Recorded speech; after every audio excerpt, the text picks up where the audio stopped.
As Prime Minister Narendra Modi prepares to attend the G7 summit in Canada, the spotlight is firmly on the future of India-Canada relations. Canadian Prime Minister Mark Carney's diplomatic push signals a possible reset, but domestic protest and long-standing tensions over the Khalistan issue present real hurdles. Still, with India's growing global influence, many believe this is Canada's moment to realign and re-engage. Take a look. As Indian Prime Minister Narendra Modi prepares to visit Canada for the G7 summit, diplomatic observers say this could mark a pivotal moment in India-Canada relations, a relationship long strained by political tensions, particularly around the Khalistan issue. Mark Carney, Canadian Prime Minister, is seen as a key player in the potential reboot of bilateral ties. His forthcoming talks with PM Modi signal renewed interest in expanding trade, strategic dialogue and collaboration. It'll be interesting to hear the conversation and what comes of that meeting between Mark Carney and Modi to be able to kind of develop some trading relationships, develop some positive outcomes for both countries. And this right now, what we see here in late June, this is the moment. And however this goes is how it's going to dictate the relationship moving forward. If it goes well, India and Canada will come closer together all of a sudden. And it might be a long game for Prime Minister Modi to get everything he wants. And it's going to be a long game for Mark Carney to get everything he wants. But this is going to be the start of that relationship. And if that first meeting goes well, this will be a positive moment for both countries moving forward. Carney's approach toward India signals a shift from cautious diplomacy to strategic engagement. His campaign rhetoric had already indicated a desire to reset Canada-India relations, recognizing India's growing role on the global stage.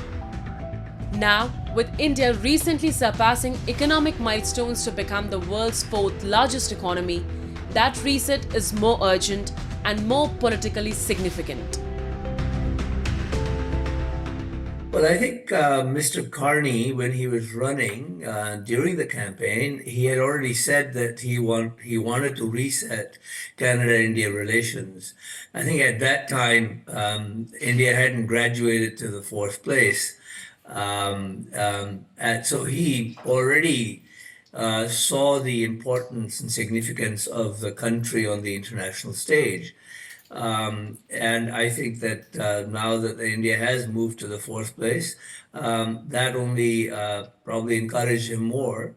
As well, I think that other partners in the G7 may have spoken to Mr. Carney and said, right or wrong, India may have some issues with you, but we shouldn't ignore India in the long run and deal with your issues in the way you can. I mean, that's how leaders do that sometimes.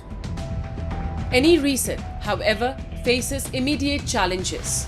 Several Sikh separatist groups are already protesting the Canadian government's invitation to Prime Minister Modi. These groups cite human rights concerns and continue to raise the controversial demand for a separate Khalistan state, something India considers a direct threat to its sovereignty. The protests may be part of Canada's democratic landscape, but they risk complicating diplomatic efforts. Experts warn, while these groups have little real impact on India's internal politics, they continue to tarnish Canada's global image. We've already been damaged hugely by these elements, and they continue to do damage to Canada's image in the world. Canada's political parties have allowed these elements to seep into them. And in fact, the former Prime Minister Harper spoke some days ago saying, just like we would not entertain anyone that wants to separate Quebec from Canada within the parties that want to govern Canada as a country, similarly, we shouldn't be allowing elements into our political parties that want to dismember friendly countries. For Canada, the visit by Prime Minister Modi is more than a diplomatic engagement. It's a strategic opportunity. With its expanding influence in trade, technology, and geopolitics, India offers Canada a vital partnership for the future. Rebuilding trust with New Delhi is not just about resolving past grievances. It's about recognizing India's role as a democratic powerhouse and a key ally in a shifting world.